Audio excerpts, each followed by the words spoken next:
Hello, everyone, and welcome to this special Steering Wheel Nation Live Thursday night edition.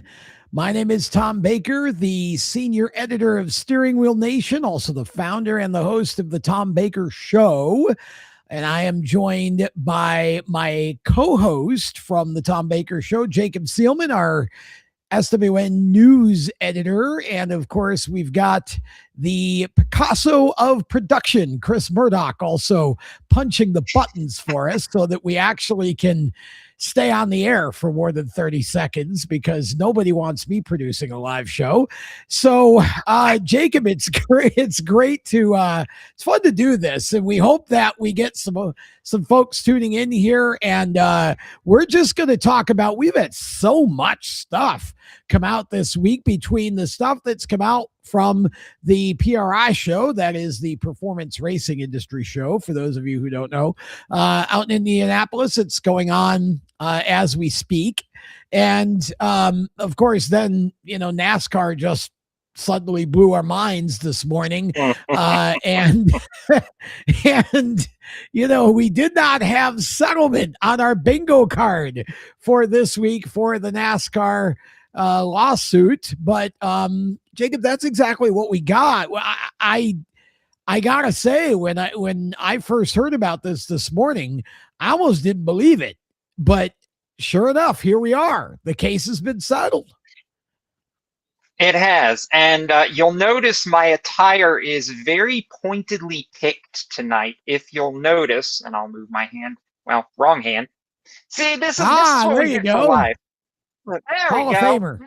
This is what we get for live. I put the Hall of Fame logo on my chest because when we look back in 30 or 40 years, this is a moment that is going to be talked about at the Hall of Fame and in the history of the sport, I think, as an absolutely seminal moment for the future of the sport, not just the present. And that's really the cornerstone of the comments that both Michael Jordan and Denny Hamlin laid out when this all adjourned and everybody left court late this morning. More on that in a minute, but that's legitimately how big I feel like today is. And you talked about it a couple weeks ago on the Tom Baker Show that I think we all hoped we would get to this point, but the longer the trial went on and everything got presented, I think the more we began to wonder if this was genuinely going to happen. Well, as you said, wasn't on the bingo card, but here we are. It happened. The big points, and I'll get to this real quick. We're not going to know the financials. We're probably never going to know the financials, and that's okay. Because at the end of the day, from a fan perspective, I don't think we really care about the immediate financials. Now, some of the other things that came out with the AP, we'll get to in a second, that I think does matter. But the biggest thing here, Tom, the one pillar that everybody has been hoping for on the team side was permanent or evergreen charters. We got that. So now these teams know that going into the long-term future for their organizations, they have equity, they have investment without NASCAR feeling like they're giving up the ability to run the sport in a way that will not only work for the teams, but work for the fan support going into the future. And if we paid attention to what was said late this morning, Tom, that's the biggest thing that everybody pointed out, is that this needed to be done for the fans. And so the sport has a long-term future going forward. And I really got the sense from listening to a few of the clips, particularly from Denny Hamlin and Michael Jordan, that everybody's pretty happy with what we ended up with. Yeah, I get that feeling too. It really feels like this happened very quickly, but that for somehow, by whatever process that took place, we kind of got to a point where the teams ended up getting a lot of what they had asked for originally. Which of course begs the question, why couldn't we have just done this in the first place and spared us of all this this 10 days of Christmas NASCAR style that we got? But Yeah, Something like that. it sounds like to me, first of all, just the permanent charters is a big deal. If you Yeah. understand how this works, and I had somebody ask me a little while ago, well, what's the big deal about charters being permanent?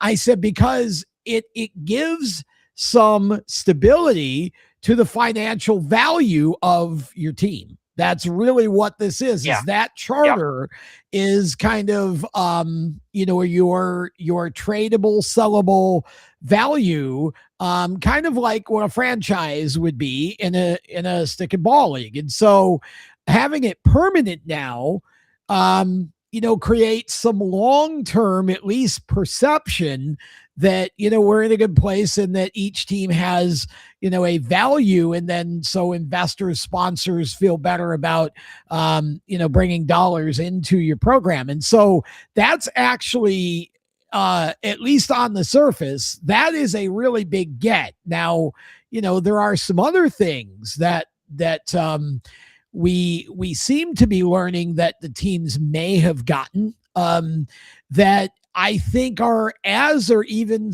in some ways more important than the charter, Jacob.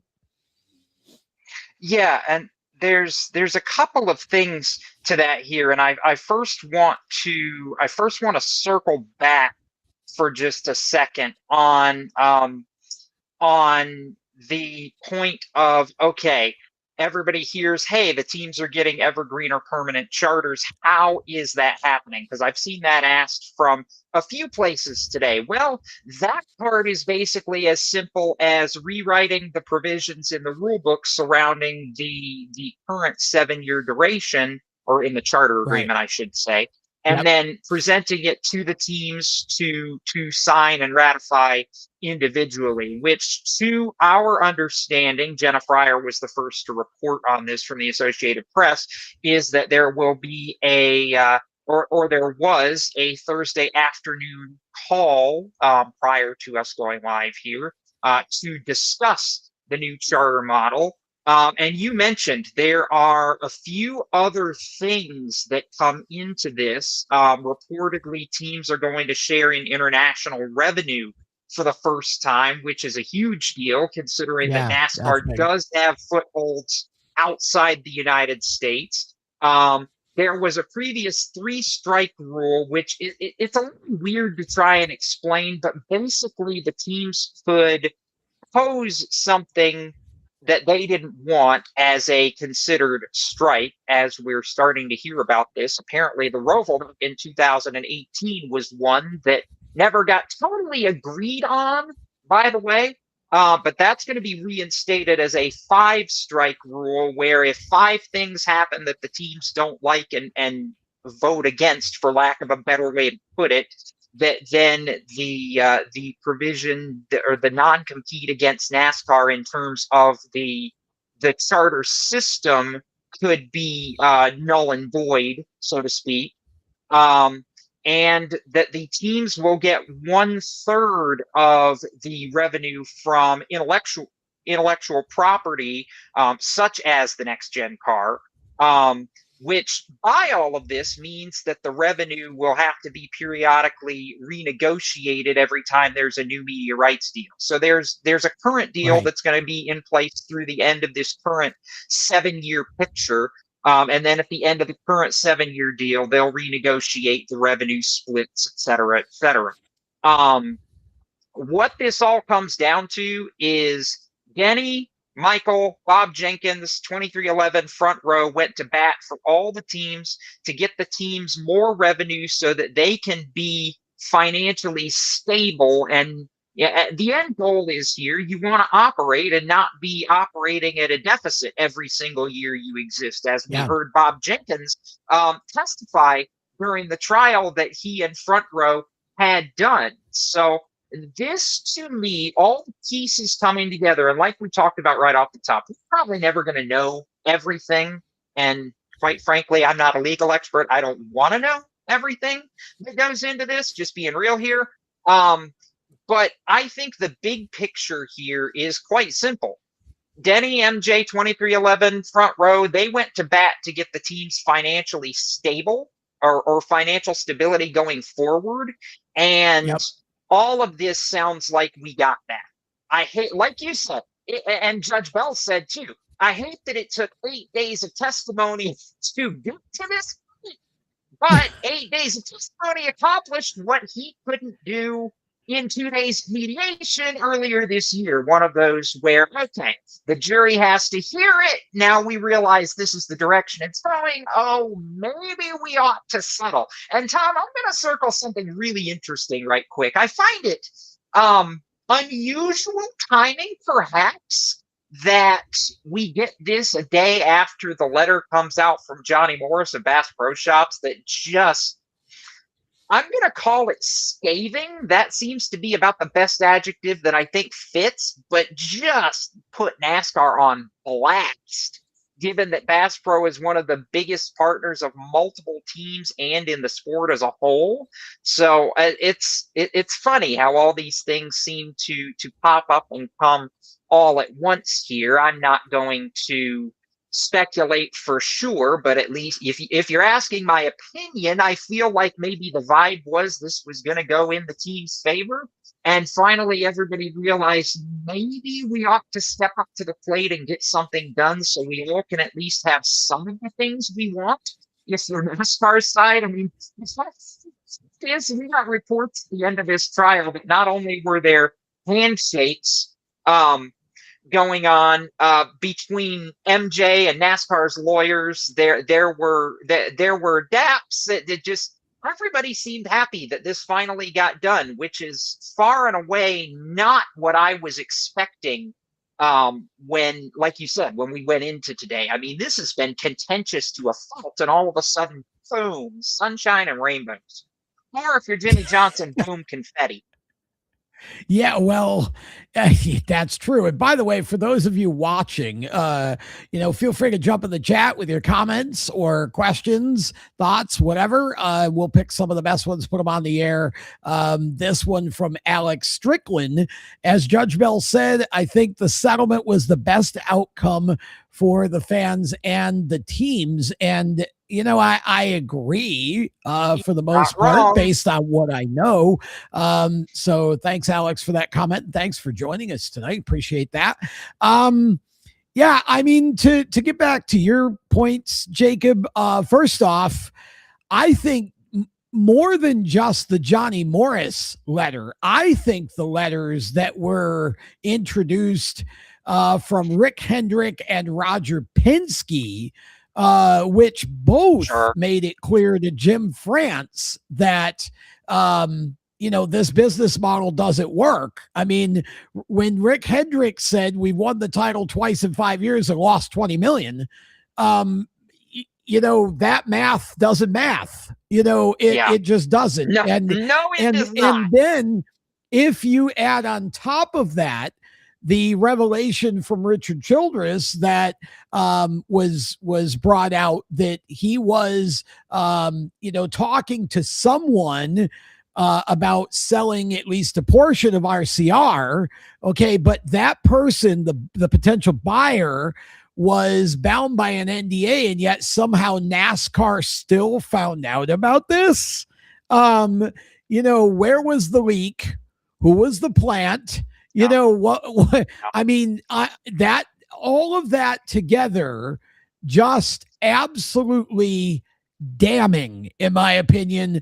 And this whole 8-day span really made NASCAR, honestly, it painted a very dark picture of how the executives of Daytona feel about the teams in this sport. And just saw Chris had go ahead and put that back up, Chris, if you want to, from Michael Klein, because Michael had a question. I'm curious if there was more to it, though. Like Jacob said, the timing is very interesting. I guess we'll never know, but it was like just a bombardment of one letter, one text, one email after another. And honestly, I realized that this was the prosecution's time, right? We never got to the defense presenting their side of the argument, but I think the fact that we got a settlement before it ever got there, I think that tells us a lot Yeah. about the lack Yep. of confidence Yep. that the defense had about their argument, right? I mean, they Exactly. didn't want it going that far. NASCAR, or as soon as the team said, I rest my case, NASCAR didn't appear to have much of a case to follow it up Well, with, right? So yeah. it just Yeah. it didn't Exactly. look good for NASCAR. And here's a point I want to make, Jacob, that I think a lot of people don't understand. The whole basis of this lawsuit was to determine whether or not NASCAR was violating the Sherman Antitrust Act. Okay. Yeah. Now, I Yeah. think that a lot of people might think or might wonder if all of this that we know about NASCAR now and how they were operating, did it in fact, or would it have in fact, measured up to what the law says to have violated the Antitrust Act? And here's the thing that I think people need to understand: it doesn't matter, because at the end of Right. the day, if NASCAR thought, because even if it didn't measure up and the teams failed to prove that it violated the antitrust, the reality is that the jury still could have awarded teams damages. It still could have been a decision where NASCAR still, in essence, lost, if you will. And I think the fact that we got a really sudden settlement, if you want to ask the question of is this a win or a loss for one side or the other, I would say it's a big win for the teams in general, all of them. Okay. Yeah. All of And them. it's at best a sort of draw for NASCAR. I don't want to call it a loss, because even though they got to pay a lot of money now, I don't know that it's a loss. I think it saved NASCAR from even more embarrassment and just more, brutality, honestly, because boy, the NASCAR's reputation in a lot of ways is very bruised and bloody right now. Yeah, no kidding. From the comments of the executives behind the scenes to some of the numbers and financials that we saw that came out in the plaintiff's case that was laid out over these last 8 days. And you're right. I think it is going to take maybe a little bit of time to get that to smooth over, bounce back, so to speak. As far as what happens next, I'll tell you what happens next: the Clash and the Daytona 500 in February. That's what happens immediately next. Jim France, in his comments after court today, was very clear in we are now looking ahead to what's happening racing wise on the racetrack, which is a very good thing. If you're NASCAR, you don't have to be distracted. You can push ahead, full steam ahead for 2026. For anybody that's curious, by the way, yes, Front Row and 2311 get all their charters back. So each team will have 3 charters again for 2026, and presumably going forward.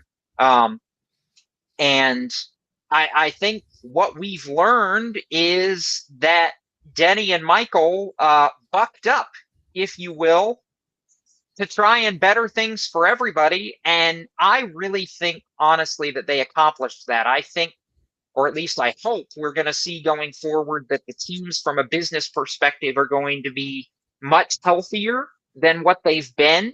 I hope, in turn, because of that, it's able to make the competition that much better going forward, from a team perspective. And then we sit back and we see, as far as 2026, and what that looks like, what that translates to on the racetrack. I can tell you this much: as the fan in me, now that all this is behind us, is very, very much looking forward to getting race cars back on track here before too terribly long. So no, it's, as everybody has said, and I don't echo just to be an echo here, but I really do believe that this ultimately is a net positive, for everybody involved, even if you don't see the big picture positives, right away in February. I think some of the positives, Tom, it may take a year, 2 years, 5 years down the road to truly see all that this does, from a business and a big picture standpoint for the teams.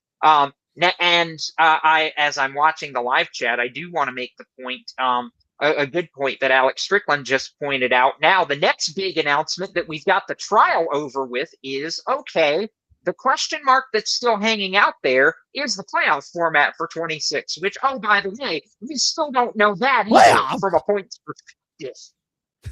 You're talking playoffs? Playoffs? We haven't even had a race. If there are playoffs, let's make that point. If there are playoffs. I mean, we could just have a chase again.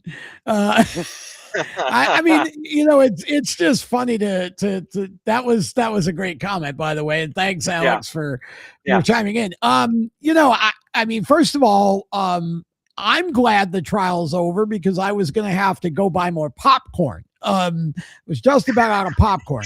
No kidding. Thankfully I don't have to. I had my movie candy. I had my movie candy set up. I'm not a popcorn guy, but Yeah, see, I love me some popcorn. But I think to sort of wrap this up a little bit. First of all, for everybody who kept saying that this was some sort of money play by MJ and Denny for their own benefit, that's not what it was ever about. They were fighting for all the teams. No. So anything that they got, now the only thing they got that was meant specifically for them is supposedly NASCAR did settle with them for a sum of money that sort of gives them what they lost by not having the charter in their possession for the last part of this season. They got some of that revenue back, but I would argue that that's they won the case. So that's what happens, right? They basically won the case, and NASCAR agreed to that. Okay. So this was for all the teams, and you're absolutely right. What they did, honestly, has in some way, shape, or form has changed the business model of the sport so that the incoming revenue from various sources now, not just the US TV revenue, but various sources, the incoming revenue from multiple sources now is getting filtered down, in part to the teams. So the amount of money that they're going to be making now over time is going to be much greater. And so it's a good concession that NASCAR made.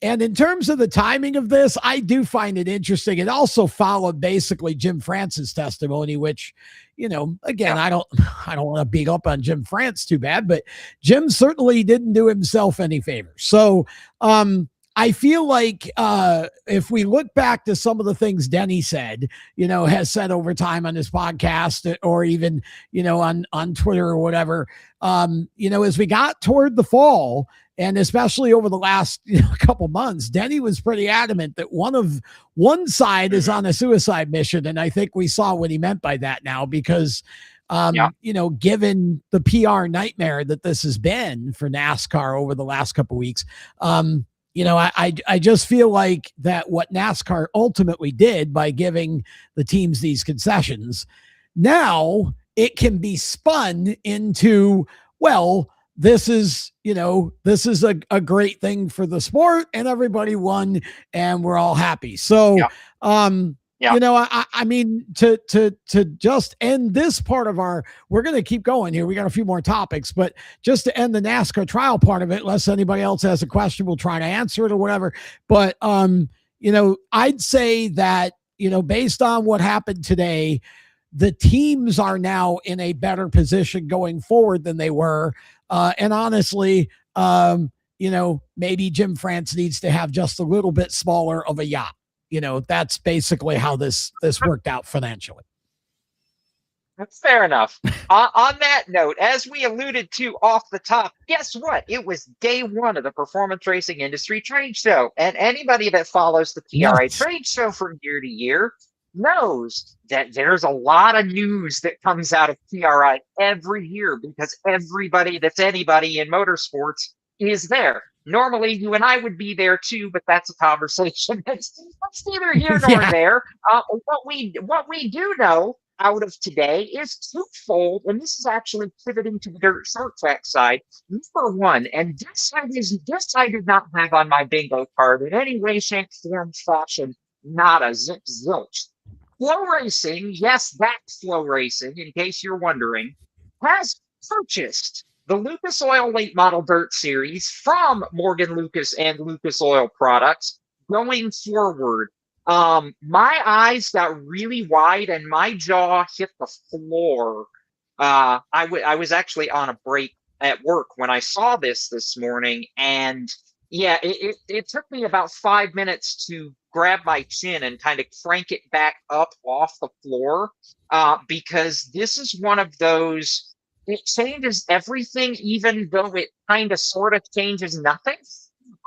In a manner of speaking, announcements. The small inner workings of this is that the entire at track operational team, from announcing to race directing to tech staff, all of that stays the same. So basically, the product that the fans see going forward is not going to alter or diminish at all. If anything, it's going to get better, because Flow Racing Yeah. and some of the marketing efforts and the capital that they can now put behind the Lucas Oil Series really has a chance to amp up the event experience even more for that tour going forward.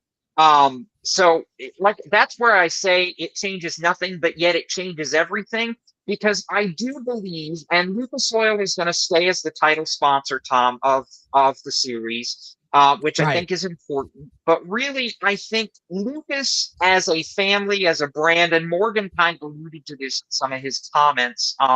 We'll have more coverage of this and all the announcements from TRI on steeringwheelnation.com tomorrow for those who are curious. Nice But plug. I think the Lucas family genuinely had taken the series probably as far as they could take it. And now, with the streaming audience, with the capital, with the marketing power that Flow Racing has built in the short track industry over the last couple of years, they have an opportunity to really, truly turn this into the preeminent dirt late model series, touring series in the United States. To me, the biggest point about this announcement today, Tom, is Flow Racing just stared the Outlaws dead in the face and said, okay, put up or shut up. That's what I take out of this. Yeah. Let me make a couple points here from this. The first thing is that, as someone who is business first, or I'm a fan first, but, obviously owning a business and all of that, I look at everything with a business lens. And I've noticed this trend over the last few months in the industry of media now buying into series. We had Fox buy a minority ownership in IndyCar. Of course, Liberty Media just out and outright bought Formula One a while ago. And now you're seeing Flow Racing buy the Lucas Oil Dirt Series, late model series. I think this is a really interesting trend that's going on in our sport, and I think it bears watching. And the thing that I will say is this: so we have World of Outlaw sprint cars versus High Limit. That's this sort of rivalry that's going on, right? Who is a big part of the High Limit piece of the puzzle? Flow Racing, right? So now Flow Racing goes and buys the competition late model series to the World of Outlaw late models. Okay, so now it even further positions Flow against the World of Outlaws in both senses. This is interesting to me, and I've had some conversations with people about this whole piece to the puzzle. And World of Outlaws versus High Limit on the sprint car side, to me, a World of Outlaws sprint car show is still an event. To me, that feels like I'm going to a big event. A World of Outlaws high limit race, when I watch it anyway, it just feels like it's a big race, but it's a race. I should say a flow racing high limit kind of sprint car. So what I hope doesn't happen with the Lucas Oil late models is that it becomes so much about big money. And this is, I think, the thing that because big money always ruins everything it touches. Okay. When it becomes so much about big money, okay, that it ceases to be about the race itself, the drivers, the aura, the history, the fans. And this is the only thing I worry about with some of these acquisitions is the short track series trying to become much bigger, because as you start paying bigger purses, you get bigger teams, bigger money involved, and then the teams that for years have been the mainstays end up being basically just priced out of it. So hopefully that trend doesn't happen. The other point I want to make about this, though, is I find it interesting that on the same day and around the same time that World of Outlaws loses their late model sponsor, okay, here comes this announcement. It's just really so much of what's going on. IHRA, and we can talk about that if we get to it. IHRA diving into the sport in such a big way, right? Like, there's so much news going on with series and media and all of that, and it's incredible, honestly. Yeah, it is. Also, if anybody is watching this live broadcast from World Racing Group, I apologize on behalf of Tom. You can send your hate mail to Tom because you just kind of merged World of Outlaws and High Limit. Yeah, well, sentence, so I'm getting old. That's my excuse. Yeah, well. Once in a while, the brain just has a senior moment. That's all. My apologies to all the World of Outlaws folks. I did say they were better than High Limit. So this is true. Speaking of High Limit, though, since you brought it up, the other big money news item today that came out, and I say big news item because it's not very often that you get your car in the entrance hall of the entire event when you announce your deal. But Jim Scelzi got that when Spire Motorsports unveiled his Chili's-sponsored number 77 car that will drive full time on High Limit for 2026 using one of the High Roller cards, which is their version of a franchise or a charter. They acquired that from Jason Myers Racing, which had fielded Corey Day predominantly over the last 2 years. Of course, Corey going full time in the Hendrick Motorsports Xfinity program in 2026. So he will have an opportunity to be on the dirt super regularly. The big thing here, and Tom, I'm gonna kind of laugh in the face of the comment that you made earlier, thinking that this may not be a top tier deal just because Spire Motorsports is, seemingly spreading themselves very thin across a lot of different places here of late.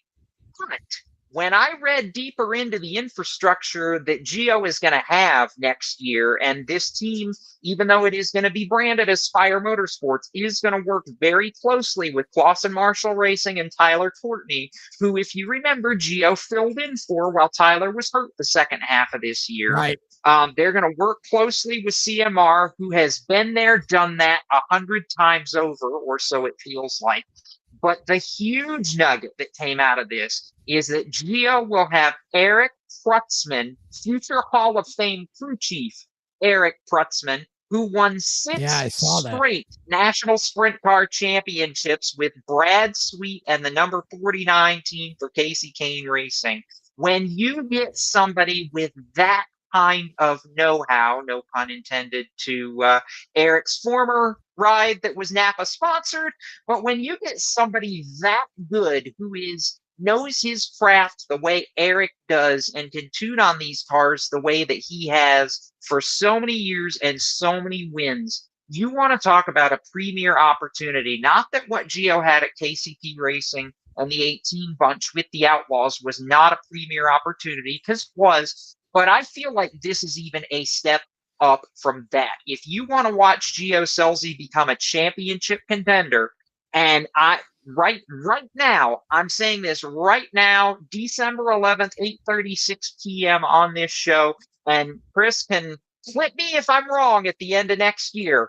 Gio Scelzi will contend for the High Limit Championship in 2026. He will be in it Wow. down the stretch of the season. I think this team is going to be that high level, that top tier, very, very quickly. Well, I'm not going to necessarily disagree with you. And it's interesting. I'm not sure exactly what Spire's end game is with all of this. I feel sort of like it may be just more places to put sponsors, or not really 100% sure. I hope that it's not to prepare Gio Scelzi to take a right-hand turn and come over and race NASCAR, because we need Gio Scelzi and all the other young dirt racers to stay in dirt and become the kind of legends that Steve Kinzer and Sammy Swindell, etc., became for us, so that it keeps the dirt racing thing going. But I just find it interesting that they're kind of into this sort of diversity here. And I do think that Gio is a tremendous talent. There's no question. And let's put it this way. If he does not contend for the championship, Jacob, it's not going to be because he didn't have the right people or the right team around him. So I guess what I'm saying is that's a lot of pressure. So Gio, this is your time to shine, my friend. You've been given the tools. I want to see it because I like Gio. I think he's a tremendous talent.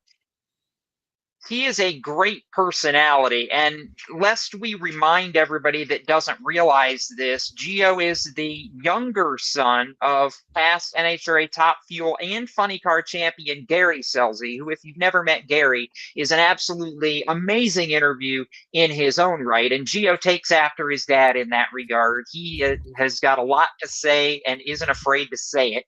But I want to quote something from the Spire press release earlier today from Jeff Dickerson, who's the co-owner of Spire Motorsports, Tom, just to make the point that this is not just something they're doing because they can. Quote, "We are not a NASCAR team that is going dirt racing. We are dirt racers at heart who happen to have a NASCAR team. This is in our blood. It's in my blood. And all of us can't wait to get to Vegas in March," referring to the High Limit Open. So to me, that says a lot that this is going to be just as much of their focus, that they want this team to succeed every bit as much as they want the NASCAR team to succeed. And I think you see that by the pieces that they've put into place. You don't just grab Eric Prutzman if you don't think he's going to succeed. I don't think Eric would have taken this position if he didn't think they could go out and immediately be successful. You don't just go to Clausen Marshall Racing and partner with them if you don't think this team is going to be successful. That's a big ask. But they've put all the right pieces in place, and I really, really believe that it's the pieces that, like you said, are going to allow Gio to shine this year. And thank you, Steering Wheel Nation statistician Seth Eggert, for popping in our chat to remind everybody, oh, by the way, Gio did try the whole pavement turn left NASCAR pathway once upon a time. He did win an ARCA Menard, what was then actually, no, it had changed to ARCA Menard Series West by the time Gio was in for Bill McAnally for the 1 year that but he did win one ARCA West race on the pavement. And he actually told me after that in an interview, maybe a year later after he had gone back to sprint car racing, that he just felt that, not that he doesn't have immense respect for the guys that have gone stock car racing, but he just felt more himself, more where he wanted to be in the sprint car. And sometimes you have to take that step to realize where Oh you yeah, want to for be. sure. But No doubt. I think this is where Gio wants to be, and I believe you'll see that bear even more fruit this year. I just love that they got the entire.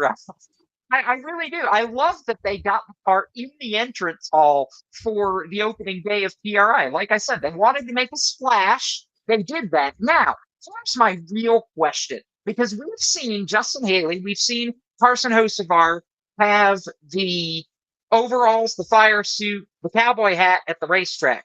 Are we going to get Gio Scelzi in a cowboy hat at a high limit race this year? I think we need that. We need photographic evidence that that's going to happen, because it's been a marketing just stroke of genius by Chili's ever since they've been in NASCAR.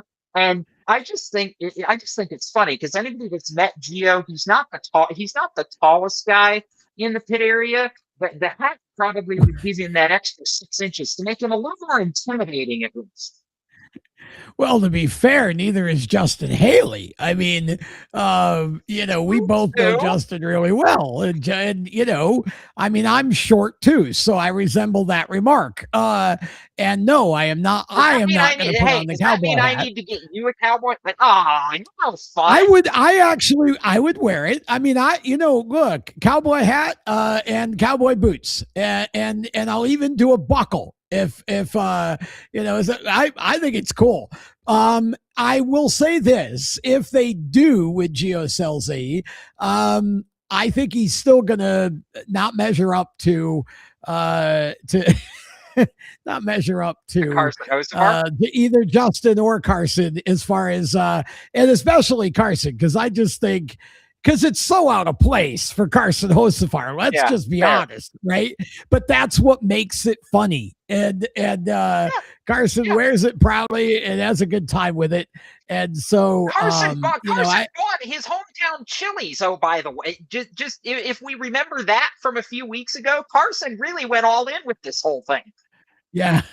Yeah, he did. Yeah, it's funny too, because I feel like that whole rising NASCAR deal on first of all, mad props to NASCAR Productions for that whole series. It was well done. They did a great job, really sort of telling the drivers' stories very well. The footage was outstanding. I enjoyed it from start to finish. I wish they had more episodes, but that really, to me, if you could watch those episodes and not have some respect for Carson Hocevar, I just don't know what to tell you, because all three of the drivers I thought did really well, of course, but I think Carson was the one that kind of needed the most help, if you will, with brand image, and I really feel like that series did that. It was cool. I enjoyed it.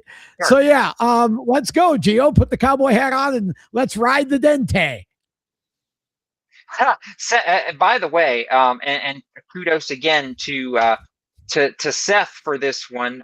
With all the sponsor connections that Spire and the Taurus Motorsports Group, say that 5 times fast, have between NASCAR, now sprint cars, and of course IndyCar with the Gainbridge Association. Can we get a three-way driver swap? Spire, can you guys, Jeff, can you and Dan kind of bang your heads together somewhere and figure that out? Because that'd be really, really a lot of fun. Just my 2 cents. Final thought, where are you going with NASCAR that? wise. So remember, where are we going Spire with this? had NASCAR, IndyCar, sprint car, three-way driver swap. Because if you pay the Spire sponsor connections, you've got Gainbridge in IndyCar, obviously Chili's now between NASCAR and the sprint car. Just there's enough connections there. Find me a three-way driver swap. Get somebody from IndyCar, get Gio, and then Carson Hocevar, or even somebody from the truck program. Oh, so you just want a third driver for that? Okay, I got it. Yeah, do a three-way Carson. Let's put Carson Hocevar in an IndyCar. Down with that. Ooh, that would be fun. That's what I wanted to see. I don't know. He might be too tall. But we'll see. That was That was actually I thought the Ride the Dente thing was really cool, and Yeah. yeah, if Chili's wants to sponsor the show, absolutely, cowboy hats for both Jacob and I. Let's Sure. do this. If you're not excited, so here's my final thought. After today, between the settlement, all the news out of PRI, by the way, there's 2 more days of PRI for more news to happen that will come Yeah, on the and Tom I'm Baker sure Show. there So will be a stay. lot more news. Yes. Yes, there will be steeringwheelnation.com, PowerTube TV, where Tom and I will be every Monday night breaking down all the news over the off season leading up to the start in January and February of 2026. But my final thought, if you're not excited about what's to come next year across motorsports after today, what the heck are you doing? I'm not thinking that far ahead. That's what I'm doing. I'm excited right now about Tulsa Shootout. I'm excited about the Rumble at Fort Wayne. And I'm excited about Chili Bowl. Once those things are over, then I'll start thinking about NASCAR and everything else next year. But there's still some stuff to happen this year yet. 2026, Tom. No, the Yeah, but Chili it's Bowl is in first. 2026, Tom. The Shootout and the Rumble are not. So you have Fair to enough. be excited about those things. Looking forward to all of what's coming up. Hope that you've enjoyed this live.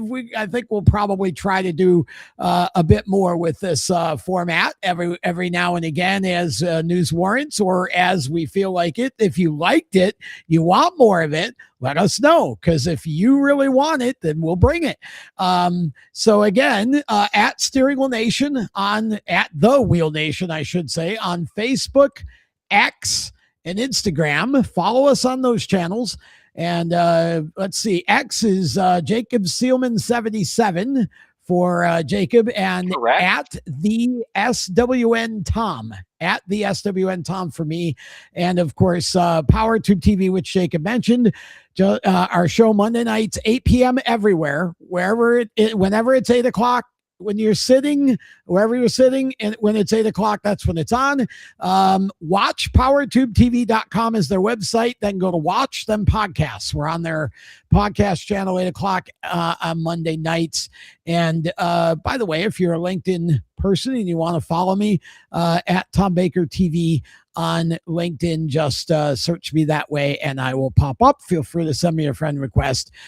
We do like to have fun, and we are all about some grassroots racing, but we try to cover it all. So hope that you'll stay with us. Follow us on all of our pages for more great content. And of course, steeringwheelnation.com is where we live every day, publishing all kinds of great content from throughout motorsports. So for Jacob Seelman and our producer extraordinaire, Chris Murdoch, I'm Tom Baker. Thanks for watching this special SWN Live. We hope that you have a blessed rest of your week and weekend. If you're at PRI, enjoy yourselves, and everybody get back safely.